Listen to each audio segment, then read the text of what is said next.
હમણાં ગિરનાર ચડવા જવાનો પ્લાન હોય તો ન જતા જાવ તો સાથે પાણી લઈને જજો. ગિરનાર પરની દુકાનો 3 દિવસથી બંધ છે.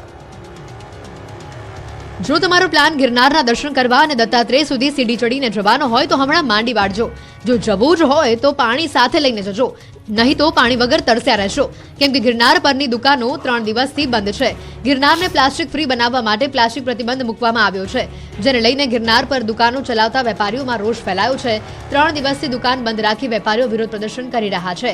આ અંગે તંત્રને આવેદનપત્ર પણ આપવા છતાં કોઈ નિવેડો નહીં આવતા ત્રીજા દિવસે પણ દુકાન બંધ રાખી વિરોધ યથાવત રાખ્યો છે. પાણીની પ્લાસ્ટિકની બોટલનું વેચાણ ચાલુ રાખવાની માંગ સાથે દુકાનદારો હલ્લાબોલ કરી રહ્યા છે. કેરબામાં પાણીની વ્યવસ્થા કરવી મુશ્કેલ હોવાનો વેપારીઓનો દાવો છે. વન વિભાગ દ્વારા કાયમી ઉકેલ માટે પાણી પુરવઠા બોર્ડ સાથે મળી પાણી નીચેથી ઉપર સુધી પહોંચે તે દિશામાં કાર્યવાહી હાથ ધરવામાં આવી છે. ભારત સરકારની ફેઝ 1ની મંજૂરી મળી ગઈ છે અને આખરી મંજૂરીની કામગીરી શરૂ છે. તે મળવાથી પાણીની સમસ્યાનો અંત આવશે.